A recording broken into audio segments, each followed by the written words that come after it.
நம பார்வதி பதையே அரகர மகாதேவ. எல்லாம் இல்ல பரமேஸ்வரனுடைய அனுகிரகத்தினால பக்தி ஒலி நேயர்களுக்கு சுவாமிநாத அனந்த கோடி நமஸ்காரம். இன்னைக்கு என்ன பார்க்க போறோம் அப்படின்னா, நவக்கிரகமே இல்லாத ஸ்தலம், ராஜா காலத்துல கட்டின கோவில். அங்க நவக்கிரகங்கள் கிடையாது. எனக்கு தெரிஞ்சு அந்த ஒரு ஊர் நினைக்கிறேன், தெரியாத எத்தனையோ ஊர்கள் இருக்கலாம்.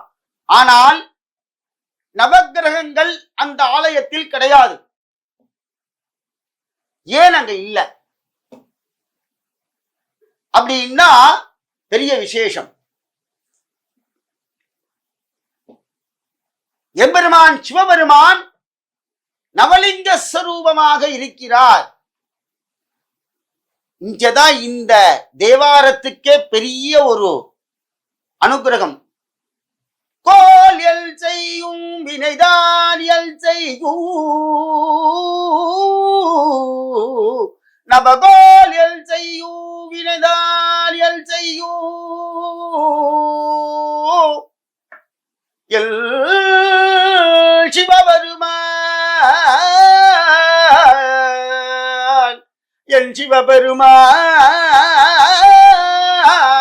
இருக்கையிலே நவகோல் மகிழ்ந்து நன்மை அளித்திடும். சிவாய நமஹா. என்ன அப்படின்னா, நவக்கிரகங்களே நடுங்கி நிற்கின்ற ஒரு ஆலயம். சிவனே நவலிங்க ஆட்சியை செய்கிறார்.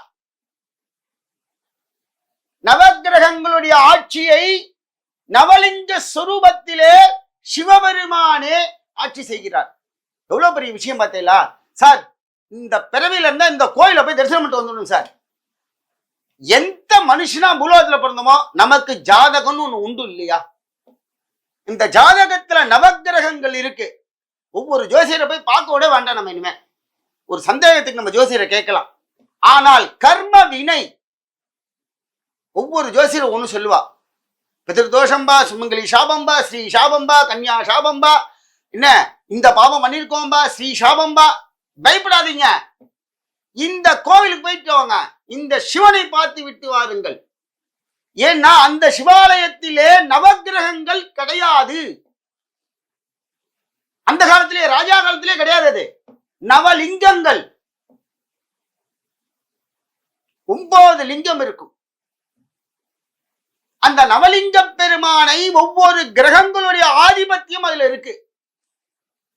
அந்த நவக்கிரகத்தை வழிபட்டேன்னா மகா வைபவம். சுவாமி எங்க இருக்கார் தெரியுமா? ஈசானத்துல கிடையாது அந்த நவலிங்கம். சுவாமியுடைய கோவில் மீனாட்சி அம்பிகா சமேத சுந்தரேஸ்வரர். சுவாமியுடைய மேலண்ட பக்கத்துல இருக்கார், முதுகு பக்கத்துல இருக்கார். ஏன் அங்க இருக்கார் அப்படின்னா, சுவாமி சுந்தரேஸ்வரர். அந்த சுவாமியை பத்தி சொல்லணும். அந்த சுவாமியை டெய்லி சித்தர்கள், முனிவர்கள், ஞானிகள் அரூபமாக சிவபெருமானை பூஜிக்கிறார்கள் அதிகாலையில். எவ்வளவு பெரிய ஸ்தலம் பாருங்க. இன்னைக்கும் போனாலும் அந்த சத்தம் கேட்குமா? அந்த சுந்தரேச பகவானை சித்தர்கள், யோகிகள், ஞானிகள், சிவனடியார்கள், சிவகணங்கள் எல்லாரும் காலையில பிரம்ம முகூர்த்தத்துல சுவாமியை பூஜை பண்ணிட்டு போயிடுறான். அதன் பின்னாடி யார் இருக்கா அப்படின்னா, நவலிங்க ஸ்வரூபமாக நவக்கிரகங்கள் அங்கே இருக்கிறது. பெரிய விசேஷம் சார். நமக்கு நல்ல ஒரு வாழ்க்கை வேணும்னா சார், ஜாதகத்துல எல்லா தோஷமும் போகணும்னா அந்த நவலிங்க தரிசனம் பண்ணணும் சார். நீங்க பார்த்தீங்கன்னா எல்லா நவக்கிரக கஷேத்திரத்திலும் சிவபெருமான் இருப்பார். தனித்தையா நீங்க நவக்கிரக கோவில்ல போய் பார்த்தீங்கன்னா சிவன் இல்லாத இடமே கிடையாது. அப்படிப்பட்ட 9 பேரும் ஒரே இடத்திலே இருக்கிறார்கள். சுவாமி லிங்க ஸ்வரூபம், நவலிங்கங்கள். மகா சிவராத்திரி அன்னைக்கு போய் பார்க்கணும் சார். அங்க கோவில் பழமையான கோவில். இந்த கோவிலுடைய க்ஷேத்திரங்களுடைய அருமை பெருமை என்ன அப்படின்னா, இங்கே எம்பெருமான் முருகப்பெருமானுக்கு ஆத்ம பூஜை உண்டு. சிவபெருமானுக்கு தான் ஆத்மார்ச்சனை என்று சொல்வார்கள். ஆத்மன்னா சுவாமி தன்னைத்தானே பூஜித்தல். இங்கே முருகப்பெருமான் தன்னைத்தானே கந்த சஷ்டியில 5ஆம் திருநாள் என்று தன்னைத்தானே பூஜித்துக் கொள்வார். எந்த கோவிலையும் கிடையாது. முருகப்பெருமான் எப்படி சிவபெருமானுக்கு ஆத்ம அர்ச்சனை என்று சொல்வார்கள், சுவாமி சிவலிங்கத்துக்கு எழுத்தாப்புல சோமாஸ்கந்தர் வைத்து ஆத்ம பூஜை செய்வார்கள். ஆனால் இங்கே முருகப்பெருமான் இதே ரூபமாக மூலஸ்தானத்திலும் அதே ரூபமாக உஸ்தவமூர்த்தி 2 பேர்களும் ஒரே ரூபமாக அங்கே முருகப்பெருமான் அந்த ஆலயத்திலே தன்னைத்தானே பூஜித்துக் கொள்கிறார். பெரிய விசேஷம் சார். சுவாமியே பூஜை பண்ணிக்கிறார் தன்னை. ஆனால் தான் அங்க நவக்கிரகங்களுக்கு வேலையே கிடையாது. அடுத்ததாக எம்பெருமானுடைய மகா விசேஷம். அம்பாள் யார் அப்படின்னா மீனாட்சி. அந்த அம்பாள் சர்வரோக நிவாரணி. குழந்தை பிறக்கலையா, உடம்பு சரியில்லையா, வியாதியா, அந்த ஆலயத்துக்கு தான் முதல்ல போகணும். அந்த ஆலயத்துல என்ன திரும்பணும், அந்த அம்பாளுடைய அபிஷேகம் பண்ணும்போது அந்த தீர்த்தத்தை நீங்க வாங்கி கொஞ்சம் சாப்பிட்டீங்கன்னா வியாதியே போயிடும். இதுக்கு என்ன உதாரணம், காஞ்சிமாமுனி மகா சந்திரசேகர சுவாமிகள் அப்படி கும்பகோணம் பக்கமா போயின்னு இருக்கும்போது அந்த கிராமத்துக்குள்ள போறார். அவருக்கு நல்ல உடம்பு சரியில்லை, அவருக்கு வயிறெல்லாம் வலிக்க ஆரம்பிச்சுடுத்து. ஆனா சொல்லிட்டார் போகணுமேனு கிராமத்துக்கு. உள்ள போறார். அங்கே போகும்போது அந்த சிவாலயத்து வாசல்ல போய் இறங்குறார் அம்பாள் சன்னதி. அப்படி அம்பாளை பார்க்கிறார். உள்ள போனோன்னு அவர் நாடி நடும்புல இருக்க அத்தனை அந்த வயிற்று வலி எல்லாம் அவ்வளோ டயர்டா இருந்தாராம். எல்லாம் நிவர்த்தியாய் அவருக்கு ஒரு பெரிய புத்துணர்ச்சி வந்துட்டான். அது மகாபரிவாலே சொல்லியிருக்கா. காஞ்சி பிரம்மாச்சாரியார் திவ்ய தரிசனம் பண்ண கஷேத்திரம், சர்வபாவ நிவாரண கஷேத்திரம். சார் நவக்கிரகங்களை பார்க்கணும்னா அந்த கோயிலை பத்தி தான் சார் பார்க்கணும். அரூபமா இருப்பா, நவக்கிரக தோஷம் போகும். நவலிங்க தரிசனம் என்று சொல்வார்கள். அந்த நவக்கிரகத்துக்கு நம்ம பரிகாரம் பண்றோமோ இல்லையோ, அந்த நவலிங்கத்துக்கு நம்ம அபிஷேகம் பண்ணிட்டு வந்தோம்னு வச்சுங்களேன், நம்ம வம்சத்துக்கு எந்த ஒரு சிவனுடைய சாபமும் இல்லாமல் எந்த பிதிர்தோஷங்கள்லாம் நிவர்த்தி ஆகும். 9 பேருக்கு சேர்த்து அபிஷேகம் சார். சிவபெருமானே அனுகிரகம் பண்றார். அப்படிப்பட்ட மகாஸ்தலம் எங்க இருக்கு அப்படின்னா, கும்பகோணத்துல போய் இறங்கிக்கிங்கோ. கும்பகோணத்திலிருந்து மன்னார்குடி செல்லும் வழியில் மாடாகுடி என்று சொல்லக்கூடிய கிராமத்துக்கு உள்ள விசல்யபுரம், விசலூர் என்று சொல்லக்கூடிய புண்ணிய கஷேத்திரம். சுவாமி பேர் மீனாட்சி அம்பிகா சமேத சுந்தரேஸ்வரர். என்ன வைபவம் அங்க அப்படின்னா, நவலிங்கம் சார். இதெல்லாம் கிராமத்துக்குள்ள போனாதான் நம்ம இதெல்லாம் தரிசனம் பண்ண முடியும். நவக்கிரகங்கள்லயே நவலிங்க தரிசனம். சூரியன் பூஜிக்கிறார், சந்திரன் சிவனை பூஜிக்கிறார். இது பூஜையை விட அவ நவக்கிரகங்களுடைய சக்தியை நவலிங்கமாக சுவாமியே ஆட்சி பண்றார். நவக்கிரகங்களுக்கெல்லாம் வேலையே கிடையாது. அங்க சுவாமியே நவக்கிரக தோஷத்தை அவரே நிவர்த்தி பண்றார். அப்படி ஒரு மகா வைபவமான ஆலயம். நீங்க நவலிங்கம் இல்லாத ஆலயத்தை தரிசனம் பண்றது எவ்வளவு பெரிய விசேஷம் தெரியுமா? புள்ளியார் இல்லாத கோவில் கிடையாது, புள்ளியார் இல்லாத ஊரு கிடையாது, புள்ளியார் இல்லாத தெரு கிடையாது.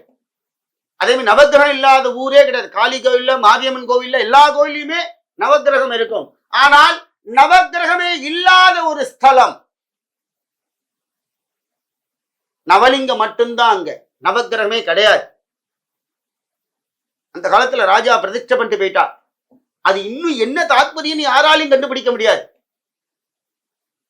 சுவாமி அப்படி ஒரு பராக்கிரமமான சுந்தரேஸ்வர பகவான். கல்யாணம் ஆகாத குழந்தைகள்லாம் அந்த ஊர்ல போய் பிரார்த்தனை பண்ணணும் மீனாட்சிட்ட. மீனாட்சி குழந்தை ரூபமா இருப்பா.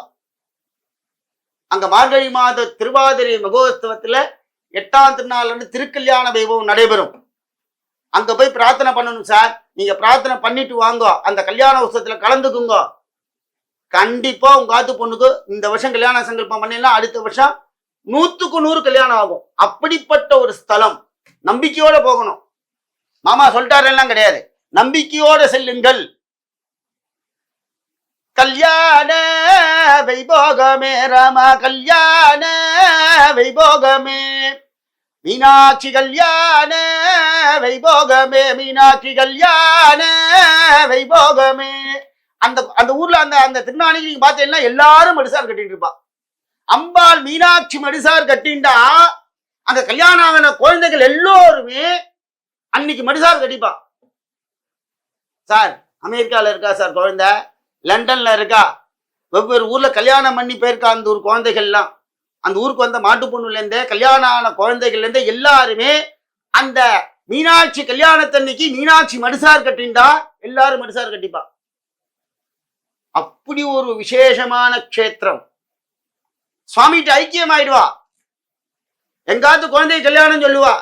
நம்ம எப்படி கல்யாணத்துக்கு குங்குமம் கொடுத்து பத்திரிக்கை கட்டுட்டு வரோம், அதே மாதிரியே அந்த கிராமத்துல அந்த கல்யாண உற்சவத்தன்னைக்கு எல்லா ராத்திரியும் போய் குங்குமமும் சந்தனம் அக்ஷதை கொடுத்து எங்க மீனாட்சி கல்யாணம் நடக்குது வந்து சேருங்கோ, மீனாட்சி கல்யாணத்துக்கு வந்து சேருங்கன்னு அம்பாளுடைய கல்யாணத்தை அவ்வளவு சிறப்பாக செய்வார்கள். யாரான கோவில கல்யாணம் சொல்லி நம்மளோட போக முடியுமா? கோவில்லனாலே நம்ம ஓடி போகணும். ஆனா மரியாதையா கூப்பிடறா பார்த்தேலா, அந்த அம்பால அவாத்து குழந்தை அந்த கிராமத்து அம்பாலா வச்சுட்டு இருக்காவா. அதனால்தான் சார் அங்க நவக்கிரகங்களுக்கு எல்லாம் வேலை கிடையாது. அங்க பாருங்க, நவக்கிரகங்களுக்கு எல்லாம் வேலை கிடையாது. அங்க உற்சவம் பண்ற கமிட்டிக்காராலே சண்டை போட்டுக்க மாட்டா, எல்லாரும் ஒத்துமையா இருப்பா. நவக்கிரகங்களுக்கு வேலை செஞ்சாதானே, நவக்கிரமே கிடையாது, சுவாமினா இருக்கார். சிவத்தொண்டு பிறந்தால் அங்க பிறக்கணும். 9 சிவலிங்கம் ஒரே கர்ப்பஸ்தானத்துல ராஜா பிரதிஷ்டை பண்ணிருக்கார் சார். அப்படி ஒரு நவலிங்க தரிசனம் காண கண்கோடி வேணும். ஆன்மீக அன்பர்களே, அந்த ஆலயத்தினுடைய மகா விசேஷம் நம்ம எல்லாம் இந்த ஜென்மால போய் பார்த்துட்டு வந்துடணும் சார். அந்த நவலிங்க தரிசனம் பாருங்கள், கண்டிப்பா நவகிரகத்தினுடைய வேல்யூ நம்ம ஜாதகத்துல கம்மியாகும், பார்த்தே ஆகணும். அப்படி ஒரு திவ்ய கஷேத்திரம். அப்படிப்பட்ட நவலிங்கம் இல்லாத கஷேத்திரம் கும்பகோணத்தில் இருந்து தென்கிழக்கே பழங்கியமானுக்கு முன்னாடி மாடாகுடி என்று சொல்லக்கூடிய கிராமத்துல இறங்கி போனேன்னா அங்கேருந்து ஒரு 2 கிலோமீட்டர் கிராமம் விசலூர் என்று சொல்லக்கூடிய விசல்யபுரம். அங்க போய் நீங்க கஷேத்திரத்தை போய் பார்த்தீங்கன்னா சுவாமி கண்டிப்பா நமக்கு அனுகிரகம் பண்றார். நீங்க சிவாச்சாரியர்கள் அங்க போய் பார்த்தீங்கன்னா நவலிங்கத்துக்கு நம்ம ஜாதகத்துல தோஷங்கள் தான் நவகிரக ஹோமங்கள் செய்கிறார்கள், நவலிங்க அபிஷேகம். அங்க என்ன விசேஷம் அப்படின்னா, ஏகாதச ருத்ர பாராயணம் பண்ணி நவலிங்கத்துக்கு அபிஷேகம் பண்ணணும். 11 வேத விற்பனைகளை வைத்து ஏகாதச ருத்ர பாராயணம் பண்ணி விசேஷமா அங்கே பிராமணர்களுக்கு அந்த வேதம் படிப்பவர்களுக்கு அன்னதானம் செய்து மகா அபிஷேகம் செய்யுங்கள். சிவாச்சாரியார் ஹோமம் பண்ணி கொடுப்பார். நீங்க போயிட்டு வாங்க சார். அதுக்கப்புறம் பாருங்க, கல்லாத கரையாத மனமும் கரையும். தோஷம் இருக்கிற ஜாதகத்துல தோஷம் காணா போயிடும். பிதிர்தோஷத்திலிருந்து, கன்னியா தோஷத்திலிருந்து, சுமங்கலி தோஷத்திலிருந்து அனைத்து விதமான தோஷங்களையும் ஒரு நொடியில போக்கக்கூடிய ஒரு ஆலயம். ஏன்னா நவக்கிரகங்களுக்கு நம்ம இப்ப பிதிர்தோஷனா ராமேஸ்வரம் போகணும்பா, அப்புறம் வேதாந்த தோஷம்னா காசிக்கு போயிட்டு வாங்கம்பாங்க, அப்புறம் சர்ப்பதோஷம் அப்படின்னா காளகஸ்தி போயிட்டு வாங்கம்பாங்க, நாகதோஷம் அப்படின்னா நம்ம நாகேஸ்வரன் கோயில் திருநாகேஸ்வரன் தனித்தனியா போறோம், அது க்ஷேத்திரம். ஆனால் எம்பெருமான் சிவபெருமானே நவக்கிரகங்களுடைய அனைத்து விதமான சக்திகளை சிவஸ்வரூபமாக வைத்துக் கொண்டு சுவாமி மட்டும்தான் இருப்பார், அம்பாலாம் கிடையாது. 9 லிங்கமும் அப்படியே உட்கார்ந்து இருக்கும். அதான் நவலிங்கம். நவக்கிரகங்களுடைய ஆதிபத்தியத்தை கையில வச்சுன்னு அனுகிரகம் பண்றார் சிவபெருமானே. அதனால பரமேஸ்வரன் நமக்கெல்லாம் இந்த சிவராத்திரில போய் கண்டு கழியுங்கள். அன்னைக்குதான் போகணும் இல்ல, நீங்க என்னைக்கு வேணாலும் போகலாம், நீங்க வாழ்நாள் எப்போ வேணாலும் போகலாம். ஆனா அந்த ஆலயத்துக்கு சென்று வாருங்கள், அவ்வளோ வைபவம். முருகப்பெருமானே தன்னை பூஜித்துக் கொள்ளுகிறார். அப்படின்னா பாருங்க, குழந்தை அங்க இருக்கிறதெல்லாம்.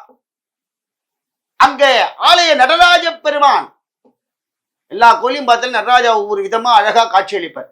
அந்த ஊர்ல மட்டும் நடராஜ பெருமான் குழந்தையாக காட்சி அளிப்பார். அப்படி ஒரு வைபவம்.